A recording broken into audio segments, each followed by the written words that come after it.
What's going on, everyone? Welcome back to the Movie Mates review in the channel. I am Matthew, of course, joined by my one of co-host and best friend. Callum.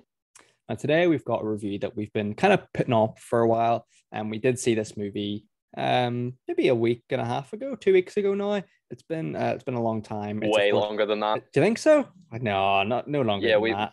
Surely. we saw it on the 9th because it Holy came out. shit. We saw it the day before release, so it's three three weeks weeks ago. ago. Yes, it's West Side Story. Now we've got a bit of a story for this one, which we'll get into, with review.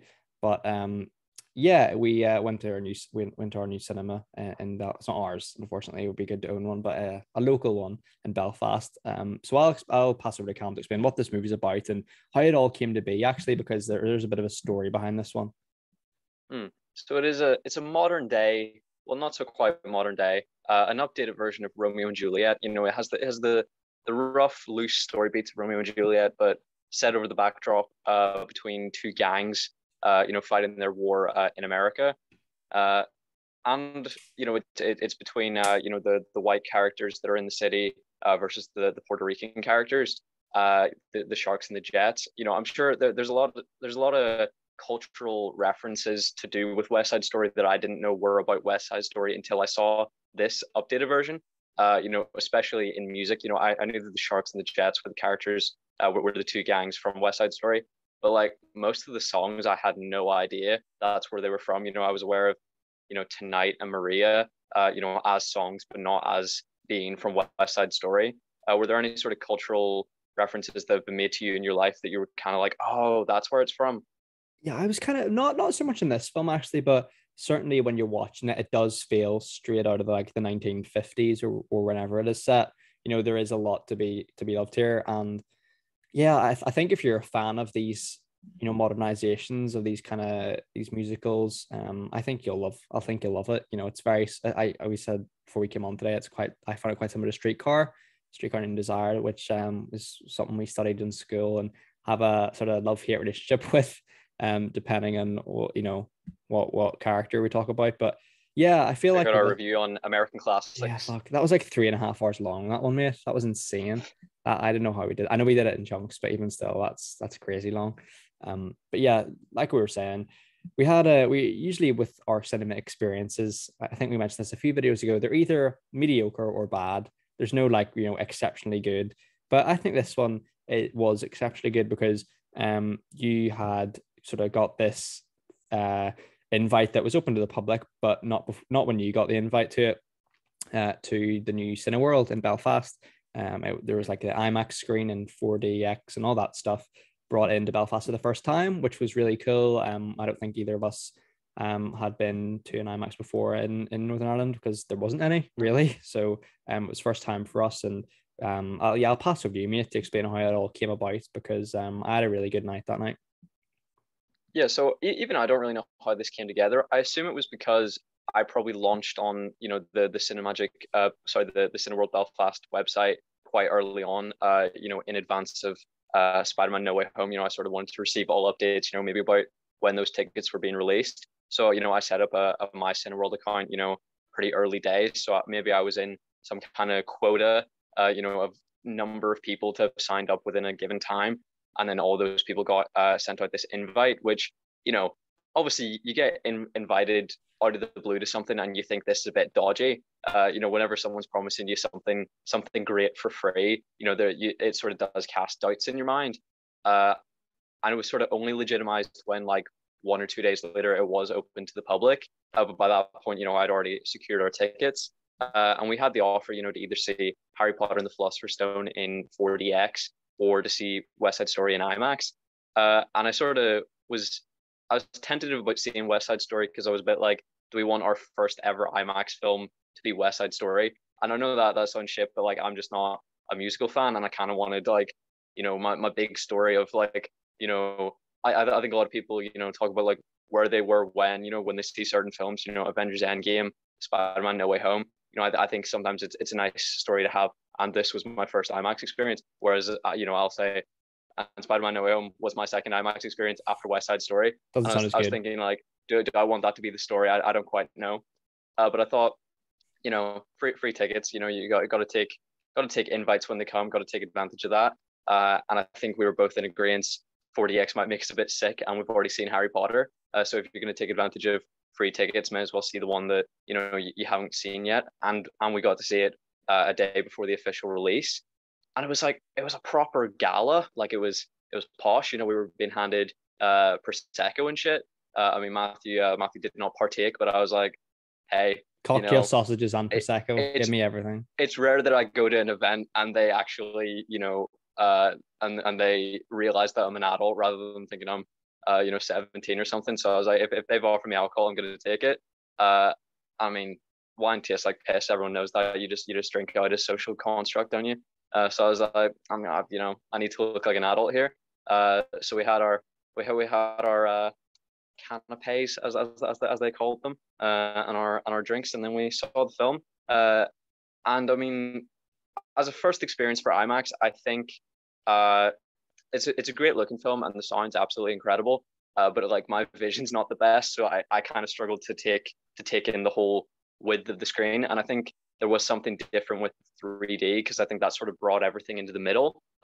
Because everything. Me and Matthew were talking before seeing Spider-Man No Way Home, like, how does 3D even work? Because we hadn't seen 3D films in probably like 10 years nearly. 10 years, yeah. So I was like, is like every character at all times sort of like holographically distanced from the screen?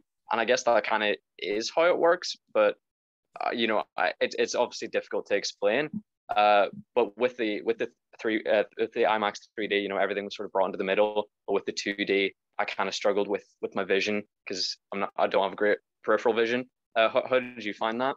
Yeah, it was certainly a lot to get used to, especially because the actual size of the theater itself isn't overly big, but the screen itself is huge. I mean, there's not much distance between the screen and the audience. Especially, we went to see The King's Man after this, literally like a couple of days ago, and went to see it at an Odeon cinema, and like the distance between the screen and the audience is insane. It's like the size of that theater alone, like it's crazy. Whereas with IMAX, you're right up close. And that might not sound good to a lot of people, but I would see initially, like I wasn't too fussed on it, but then after 10 or 15 minutes, like you do, it's fantastic. It's so immersive, and the sound quality was incredible. It was overall just a really great night, with all the gala events, and then of course the movie. It was great. Yeah, it was a really fantastic night, and like big up to Cineworld Belfast. Like definitely. It looks like this sort of stereotypical like American mall, like where you go to this Cineplex kind of place. Like we've never had anything like that. We have a couple of art house cinemas, and then we kind of have a couple like bog standard ones where you kind of like in and out. There's no experience, but this one does feel like an experience. Just going into the foyer, like it is very like I think like it is very American in that way. Yeah, which is weird 100%. because I'm pretty sure Cineworld is, to my knowledge, a UK situation. But like honestly, thank you very much to Cineworld, like, because it was a great night. Yeah, 1,000,000%, and we'll definitely be back for, I think, for most of the MCU movies, and the Batman or whatever. Just I think we'll definitely be back in 2022. I think in multiple occasions, because it was a great time. But yeah, they showed the Batman trailer in front of West Side Story and also in front of Spider-Man. And the one in front of Spider-Man convinced me. I was like, wait, we need to see this in IMAX 3D. Marvelous. I reckon. Yeah, 1,000,000%. How did you arrange your notes then for the movie, mate? Is it full spoilers, or did you split it up? I actually don't think I have any spoilers in this. And quite honestly, I don't know how you could spoil this film really, because it is kind of does what it says on the tin. Kind of, once you know the pitch, it's. I think there aren't too many surprises for you within the film, and that there's nothing spoilery in my notes. Was there anything for you? There is a few, but I can leave those until the end. So if you want to, you let us go underway, sure, with your general thoughts on the film, and I'll chip in later on. So to separate the evening from the film, absolutely love the evening. I have some issues with the film. But that is not to say that I'm not incredibly appreciative of especially complimentary tickets. Nothing's better than free. That's what they say. And I do agree with that. So Steven Spielberg commented about the use of subtitles in films, and he suggested when Spanish was on screen, he deemed it disrespectful to subtitle it. And honestly, I can't think of anything more disrespectful to the language than making it impossible for new audiences to learn it. You just have to take a guess at what the people are saying, but that doesn't, they say that you learn language by context, but it's by someone going, and this word means this, and then you in your mind connecting the two. Whereas here, people are just saying stuff, and you're like, you get the rough gist of an idea. But I think it's often not even in scenes where like one person is speaking Spanish and then someone understands it and is speaking English back to them, because then you kind of be like, you could kind of guess what the first comment was based on the response. Yeah, fill in the blanks. It's just people speaking for several minutes in Spanish and you just being absolutely lost on what they're saying. And I just think, like, can you think of anything more disrespectful to the language than just being like, I'm gonna present it in a way that just nobody can understand it, nobody that isn't a speaker of the language. I just found it a very bizarre directorial choice, really. Yeah, I mean, it's I generally watch everything, whether it's English or a foreign film, in subtitles anyway, so to not have subtitles was a bit bizarre. I can understand to a degree, because he wants to have authenticity, like you're actually watching a conversation without these letters appearing on the screen. But yeah, I feel like a lot of audience members are probably going to get disengaged with those scenes where there's no subtitles, because they just don't understand what's going on. And I don't know, I think part of me can understand his logic, but I can't understand his reasoning for finding it disrespectful. Yeah, I don't see how that is disrespectful personally, but if that's what the majority of audiences are feeling, then I'll have to boil on that one and say, I'm in the minority there. But I just don't know. I thought it was a very bizarre choice. Yeah, I'm not sure why. Yeah, I mean, I read the full article where he made this comments, and I think he was trying to mean he didn't want to suggest that the English speaking part of the audience was more important than the Spanish speaking part of the audience, so he wanted to give them equal respect. But if you want to give everybody equal opportunity to understand them, subtitle the entire film. Yeah, no, and you've already you've already made your choice by making it 80% English and 20% Spanish. So you already have already created an imbalance by your own choice. So I don't understand why he would then shift to then. But yeah, one thing I found especially about the film was that it was refreshing to see actors that I'm not necessarily familiar with. That might sound quite insulting to not that they're not big names, but I just feel like it adds a layer of authenticity to it, like you're watching like real people. And with that, like, everyone can sing really well, or at least I thought so anyway. Like, I thought the music was excellent, especially with the surround sound of the IMAX. Yeah, I think people can probably agree that Ansel Elgort's acting ability is quite limited. But I was genuinely surprised by his vocal ability. There were sort of two standouts for me, song wise. I'm not normally a fan of musicals. There are a fair few exceptions to the rule, but by and large, I'm not a massive fan. But with this film, that's sort of what made me nervous about seeing a musical that lasted 2 hours 40 minutes.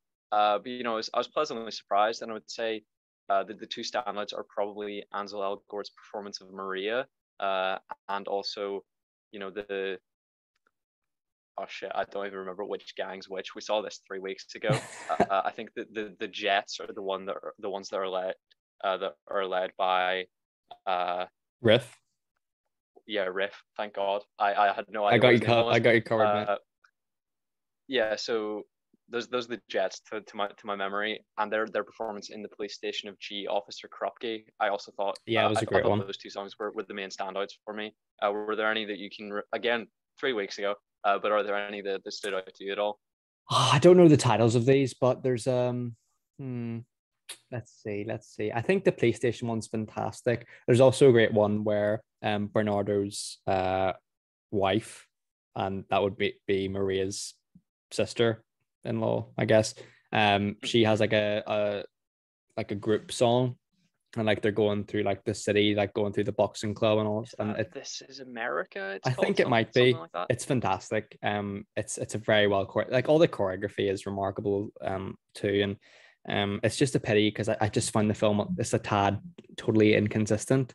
If I could like pick out one criticism, like my one spoiler note is towards the ending. So I'll get into that later. But overall, there's some weird choices musically as well to like place Yeah. music in certain scenes and those kind of things. Yeah, there'll be a very poignant moment where something horrific has happened and they're playing like quirky like da da da da da da Jazz, da da, yeah, and yeah, I'm like, come on, lads, read the room. yeah. But I presume, I know that the like music carries over from obviously the musical, but I don't actually know about the score, whether is that music that is played during a performance back in the day, or is that, Yeah, I'm not and sure. to this day, or is that something that is a creation for the film. I'm not actually too sure. Should have researched that. But either way, where it's placed seemed as you said, tonally inconsistent. Yeah, it's a shame. That's probably like that's a nitpick on my part because for the most part I really did enjoy the movie. And not just because it was an IMAX, like that the spectacle alone is fantastic, but I just had a good time with it. It's like old school, like old school Shakespeare vibes, like Romeo and Juliet, which I enjoyed, and it does feel right out of the 1950s too.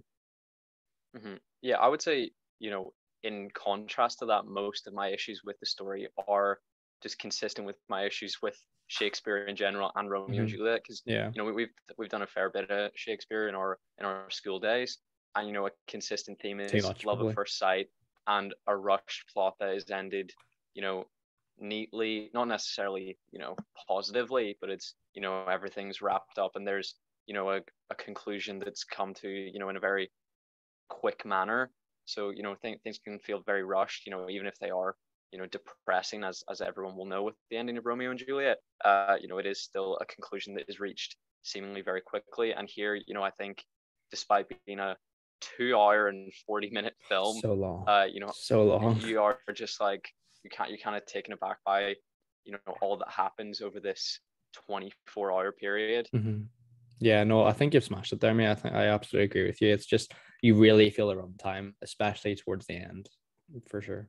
I was thinking, like, I really think it's hard to pin down where you are in the film because I knew going in that it was, around two Yeah. hours 40. But I was thinking, God, are we two Where are we hours in? Are here? we Yeah. 2.5 hours in?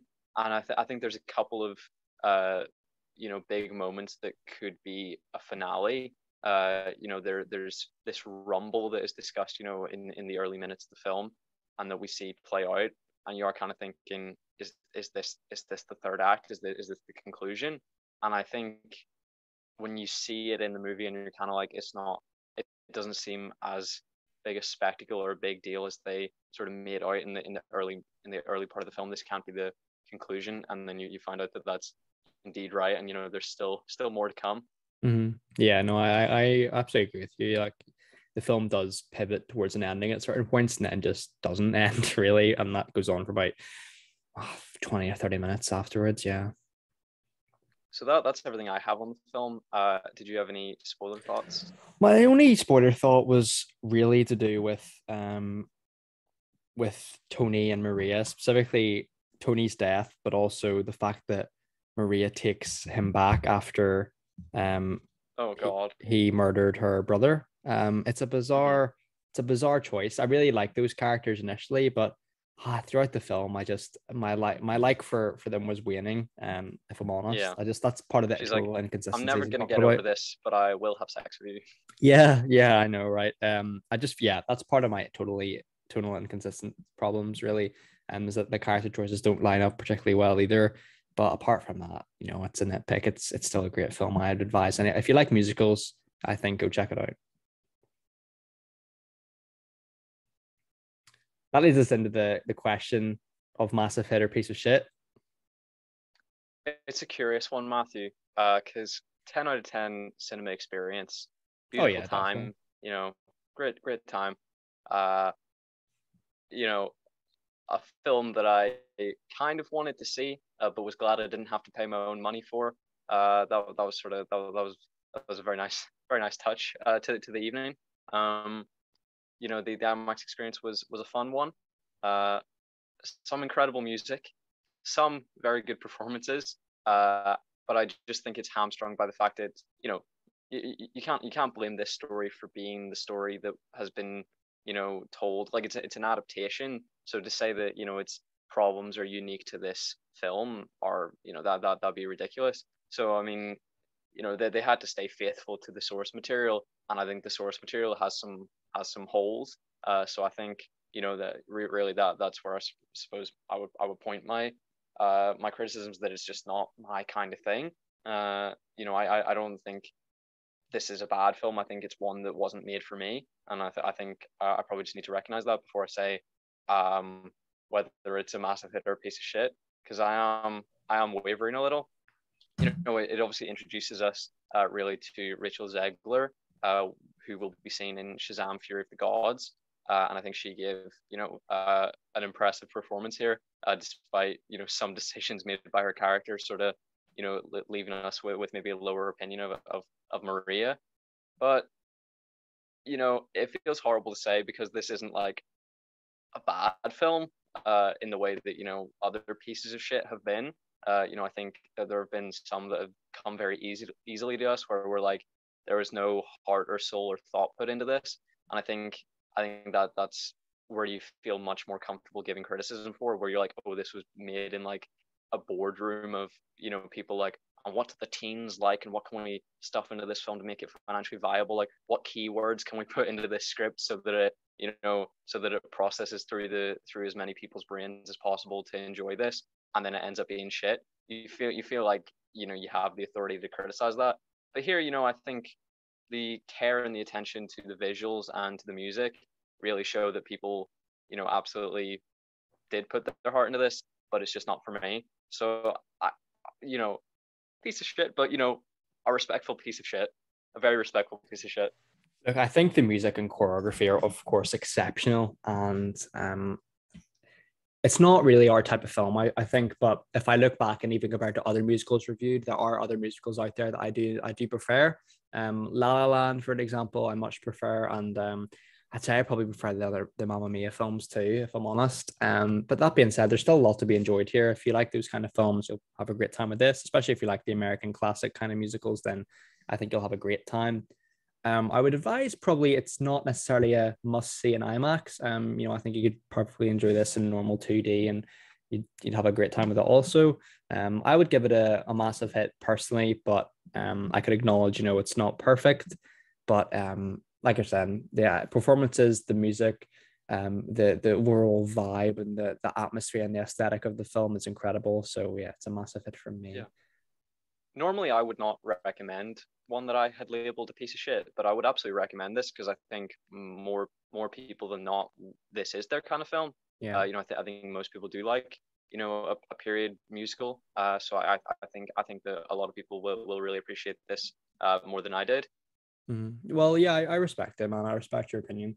I think it's And fair. obviously, a lot of people love Shakespeare for whatever reason. So I'm sure if that carries over to your, you know, coupled with your love for period musicals, I'm sure that's a winning combination. I think so. Now that wraps up another review in the channel. Thanks very much, Callum, for your time today, and thank you very much, viewers, for your time. Be sure to like, subscribe, and comment your thoughts on West Side Story down below. Did you like it?